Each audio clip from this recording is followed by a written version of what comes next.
Good morning! You are watching Panahon TV at ngayong umaga makakasama po natin si Pag-asa Weather Forecaster Alvin Pura. Good morning, Alvin! Anong magiging lagay ng panahon natin ngayong Huwebes? Magandang umaga sa iyo, April, at magandang umaga sa inyong mga tagapakinig. Sa ngayon, patuloy po tayong makakaranas ng maaliwalas na panahon, lalong-lalo na dito sa Luzon. Ito ang ating ridge ng high pressure area. Yan pa rin po ang nakaka-apekto dito sa malaking bahagi po ng Luzon. Kapag meron tayong ridge ng high pressure area, halos bihira po ang kaulapan or bihira ang pag-ulan at napakaganda po ng panahon natin at napakanipis na kaulapan at kaya rin po pag meron tayong ridge ng high pressure area, napakainit po ng panahon natin dahil tagos na tagos ang init ng araw. At inaasahan naman natin kung may mga pag-ulan tayo, localized lamang po yan or mga isolated na mga pag-ulan at mga thunderstorms usually dito sa eastern section ng Visayas at Mindanao. Ganyan din po ang mangyayari sa buong bansa po. Kasama na po dyan ang Metro Manila. Sa ngayon, ang ating matataas na temperatura ay naglalaro sa 35 degrees Celsius. Pero ang ating heat index or kung isa sa alang-alang natin, ang ating tinatawag na relative humidity, aabot po yan or magiging pakiramdam po yan ay nasa 40 degrees Celsius. At inaasahan natin magpapatuloy yan sa masusunod na 2 hanggang 3 araw pa. More about the ridge of high pressure area, Alvin, no? Since nito mga nakarang araw ay dominant itong ridge of high pressure area. Ano nga ba ito at sa Pilipinas lamang ba ito nakakaapekto? April, yung ridge ng high pressure area, extension or karugtong yan ng ating high pressure area dito sa Northwest Pacific region. Yan po ay seasonal na high pressure area o nandyan po talaga yan pag ganitong panahon or pag panahon po ng tag-init. Yan pong ating high pressure area ay nagsisignify ng napakagandang panahon or sinking air po yan. Kaya bihira po halos ang pagbuo ng kaulapan at kaya po napakainit po ng ating panahon. So kung may ridge ng high pressure area tayo, kung ano yung panahon natin sa high pressure area, ganun din po sa ridge ng high pressure area. So nakakarating dito sa atin ang extension ng high pressure area na yan. Sa ngayon, yan po ay nakaka-apekto nga dito sa Pilipinas.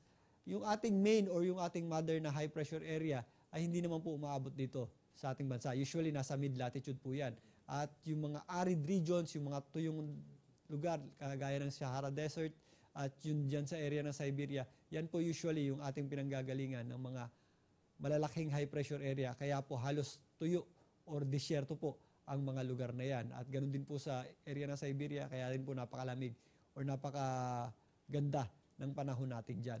Dito po sa atin, wala po tayong direktang epekto ng ating malalaking high pressure area. Pero yung ridge, ganun din po yung ating weather or napakaganda po ng panahon natin kapag meron tayong ridge ng high pressure area.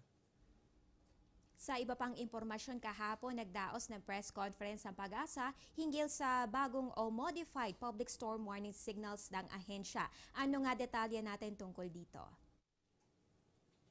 Nagdagdag tayo ng kategorya na super typhoon, kaya isinaalang-alang din natin ang pag-a-adjust or pagsasaayos ng ating public storm warning signals. Dati-rati kapag meron tayong signal number 4, yan po ay may lakas na hangin na umaabot sa 185 kilometers pataas. So mataas na typhoon na po yan hanggang sa super typhoon.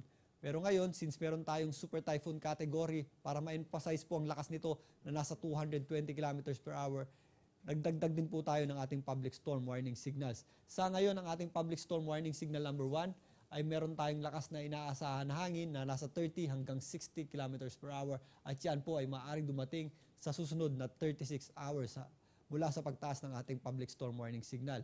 Dito naman sa ating public storm warning signal number 2, meron tayong inaasahan 61 hanggang 120 kilometers per hour at meron tayong lead time na nasa 24 hours or isang araw bago po ito maramdaman or posibleng maramdaman.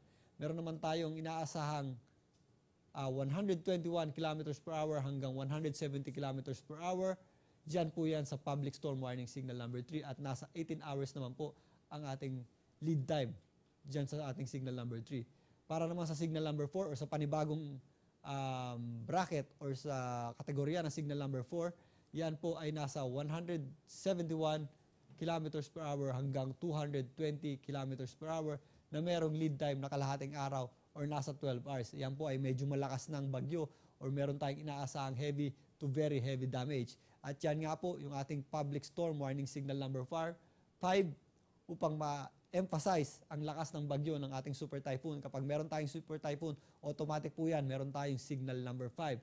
Yan po ay merong hangin na inaasahan natin na aabot sa 220 kilometers per hour at meron din tayong lead time yan na kalahating araw or 12 hours, yan po ay merong inaasahang damage na napakalakas or napakalaking mga pinsala na po ang ating aasahan pag meron tayong signal number 5 or meron tayong super typhoon na paparating. More on sa bagyo na dahil inaasa na rin naman natin na nalalapit na ang pagpasok ng panahon ng tag-ulan sa ating bansa. So nakikita po natin na posible mag-persist o magpatuloy ang epekto ng El Nino dito sa Pilipinas hanggang sa katapusan ng taon. At kung mangyayari ito, ano ba ang magiging epekto nito sa ating mga bagyo? Yan ba ay mas kokonti o mas lalakas? Anong epekto nito? Tama kay April, meron nga tayong inaasahang maaari nga magpatuloy ang ating El Nino hanggang sa katapusan ng ngayon 2015 or ngayong taong 2015. Sa epekto nito sa bagyo, ang epekto nito ay wala po sa bilang or sa dami ng bagyo. Makakatanggap pa rin tayo ng nasa average or pasok pa rin po yan sa usually nating natatanggap na dami ng bagyo. Pero ang maging epekto po niyan dahil napakainit ng ating sea surface temperature or yung ating temperatura ng kagatan ay sa intensity po ng ating bagyo. So magiging maaring erratic or magiging malalakas yung ating mga bagyong maaring matanggap ngayong taon. Mga kababayan, ngayong araw naman ay wala tayong inaasahang bagyo, no? So Alvin, paalala na lang sa ating mga viewers upang maibsan naman ang init ng panahon. Yes, so far bagyo-free nga tayo or wala pa naman tayong inaasahang posibleng pumasok or mabuong bagyo sa ngayon. At yung ating ridge ng high pressure area, yan pa rin po ang ating prevailing weather system sa ngayon. Dahil nga po dyan, makaranas pa rin tayo ng napakainit na panahon or napakagandang panahon. At kung ganun po ang nangyayari at lalong-lalo na at maabot po ng 40 degrees yung ating heat index or yung pakiramdam po ng ating temperatura, inabisuhan po natin ng ating mga kabayan na uminom po or ugaliin natin uminom ng maraming tubig upang makaiwas po sa dehydration. Alright, maraming salamat. Ayan po si Pag-asa weather forecaster Alvin Pura na naghatid sa atin ng latest sa ating panahon. At dyan na nagtatapos ang ating programa. Samahan nyo kami muli bukas alas 5 ng umaga para sa nangunguna at nag-iisang all-weather program sa bansa, ang Panahon TV. Ako po ang inyong weather girl April Enerio at ito ang Panahon TV kung saan walang pinipiling panahon ang pagbibigay impormasyon. Magandang umaga sa inyong lahat at ingat Pilipinas! Ang programang ito ay hatid sa inyo ng Air 21. Sagot ko, padala mo!